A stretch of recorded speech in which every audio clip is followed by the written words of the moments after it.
Karena anak ini memang nakal. Sekarang ada di tempat Koden. Saudara, akhirnya pertengahan Juli saya bawa dia ke Nabire. Sekarang dia sekolah kami di Nabire. Nah, 25 pagi saya dapat telepon. Masih di Surabaya. Ada pengusaha, orang kaya memang, ngajak saya makan siang karena dia mau beri buku-buku untuk sekolah kami di Papua. Baik, saya janjian. Nah, hari itu ada seorang guru namanya Feba Simangunsong. Dia guru kami di Nabire. Harus ngantar 4 anak kami ikut jambore pelajar di Kaliurang tanggal 1 Julinya. Tinggal di rumah dengan 1 anak ini jadi berenam. Maka siang itu saya ajak mereka ke tempat makan di mana kami diundang. Ternyata kami datang duluan, jadi kami sudah pesan makan, baru keluarga itu datang. Lalu saya pindah ke meja sebelah.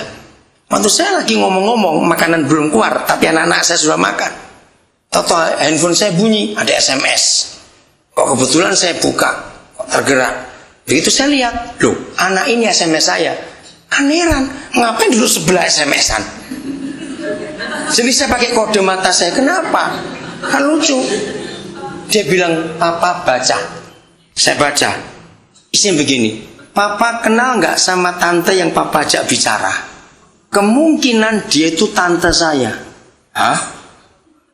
Terus saya bilang sama 2 suami istri, permisi ya, saya pindah ke meja sebelah. Tante bagaimana? Saya ingat itu kakak mama saya. Yang benar kamu. Saya bingung. Saya kembali ke meja mereka 2. Saya panggil namanya, Tin, kamu kenal anak ini enggak? Wajahnya berubah. Saya dari tadi lihat, jangan-jangan ini ponakan saya. Dia nyambung, iya dia nyambung. Nangis ini orang. Karena memang mamanya hilang. Itu adik bungsunya sudah. Dan hilang. Suaminya bingung. Lalu dia cerita, waktu anak ini lahir, mereka pakai babysitter. Ternyata papanya selingkuh dengan babysitternya dan pergi sampai mati. Dan sejak itu mamanya hilang, gak tahu kemana. Bayangkan. Saya bisa cerita banyak itu. Ayo saudara kita memperhatikan yang dikasih Tuhan Yesus. Ayat terakhir, Matius 25. Saya akan tunjukkan kepada saudara. Jangan kaget kalau pada akhirnya ada orang Kristen dan pendeta masuk neraka. Bukan karena berzina, bukan karena membunuh, bukan karena mencuri, tapi karena tidak melakukan ini. Jangan kaget. Kita lihat, inilah pasal penghakiman bagi gereja akhir zaman. Masih ingat penghakimannya? Yang dihakimi siapa dengan siapa? Kambing dan domba. Kambing di sebelah mananya si raja besar itu? Kirinya. Domba sebelah kanan. Mereka semua menjawab, kapan kami lihat Tuhan lapar, telanjang, di penjara, sakit, jadi orang asing, dan haus. 6 keadaan. Kapan? Ayat 40. Ini para domba dijawab oleh raja hakim semesta alam itu. Dan raja itu akan menjawab mereka. Inilah gereja. Karena kambing dan domba itulah gambaran kita. Domba-domba dan kambingnya Tuhan Yesus. Kita mau milih yang mana? Itu pilihan kita. Saya ulangi. Dan raja itu akan menjawab mereka. Aku berkata kepadamu, sesungguhnya berapa hal? Ayo baca, berapa hal? Segala sesuatu yang kamu lakukan untuk berapa orang? Stop. Salah seorang itu berapa sih? 1 saja, enggak banyak yang diminta. 1 saja. Tapi kalau 1 kita sudah pernah buat, percayalah Papa akan tambah 2, 3 dan seterusnya. Saudara, saya bersyukur kepada Bapa di surga. Sudah ratusan orang yang saya buat ini. Dari 1 terus tambah. 28 Agustus saya dapat telepon. Fanny dengan Frankie kenal. Tanya Sylvie yang di Palembang. Sylvie siapa dia? Yang istrinya pendeta. Di Rosana Manado dulu. Sylvie siapa? Dia telepon saya. Saya sudah lama gak ketemu dia. Dulu masih Manado. Dia beli koden mau anak, tidak. Anaknya siapa? Ini dari panti asuhan. Gak diurus oleh orang tua angkatnya.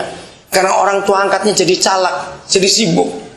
Tanggal 30 Agustus saya pulang kembali ke Papua.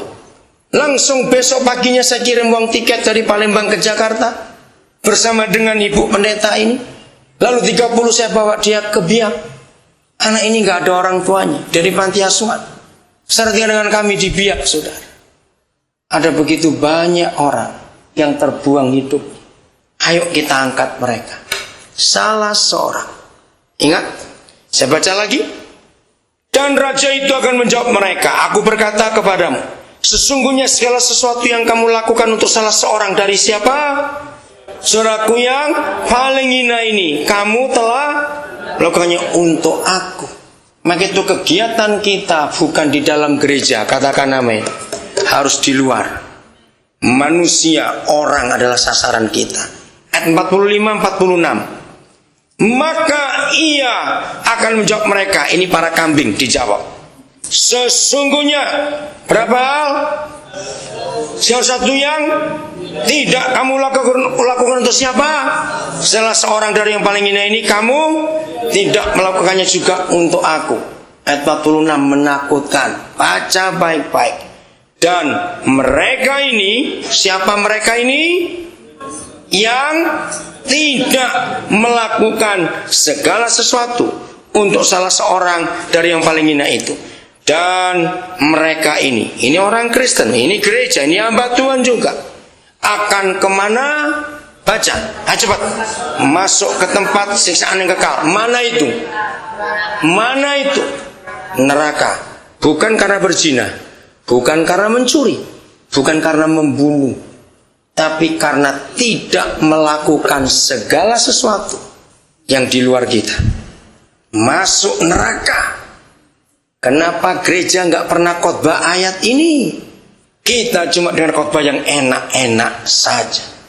Berkat, sukses, berhasil, kaya, mobil baru. Dengar saudara, kata perpuluhan itu cuma disebut 30 kali di seluruh Alkitab. Bukan 30 ayat. Enggak sampai 30 kalau ayatnya, tapi 30 kali saja. Bayangkan yang cuma disebut 30 kali, tapi gereja bisa khotbah tiap minggu. Bahan dari mana kalau bukan karena mata duitan? Catat itu. Dengar baik-baik. Saya tahu banyak gereja nggak suka saya karena saya ngomong tegas dan benar. Perpuluhan itu tidak penting untuk surga. Kok bisa? Dengar baik-baik. Kalau perpuluhan itu penting, betapa kejam dan jahatnya Tuhan Yesus, Paulus, Petrus, Yohanes, Yakobus, Yudas. Mereka itu yang mengisi perjanjian baru. Mereka tidak bicara satu kali pun tentang perpuluhan. Jawab iya atau tidak. Tapi mereka bicara pertobatan. Mereka bicara pengampunan. Mereka bicara kekudusan. Mereka bicara ketaatan. Jawab iya atau tidak. Tapi perpuluhan tidak seorang pun mereka bicara. Kenapa kita ulang-ulang tiap minggu? Kenapa yang penting kita tidak ulang-ulang? 80% lebih topik Alkitab itu tentang keluarga, hidup suami istri, supaya jadi berkat buat dunia. Kenapa gereja nggak khotbah itu banyak-banyak? Hari ini jangan mau dibodohi oleh pendeta-pendeta mata duitan itu, saudara. Hanya minta duit aja kerjaannya kepada saudara. Itu sihir, pakai ngancam-ngancam lagi. Nggak bayar per bulan kena kanker, bangkrut usahamu. Ada yang mengancam begitu. Kejam sekali. Maaf. Perpuluhan hanya untuk orang Israel. Kenapa? Karena mereka pelit. Maka itu mereka diberi hukum minimal. Sebab orang pelit kalau nggak dikasih minimal nggak akan beri. Jadi perpuluhan itu untuk orang pelit. Kita 100% bukan 1/10. Semuanya milik dia. Jangan bicara lagi perpuluhan. Semua dimakan pendetanya sendiri. Enak saja. Maaf. karena anak ini memang nakal. Sekarang ada di tempat Koden.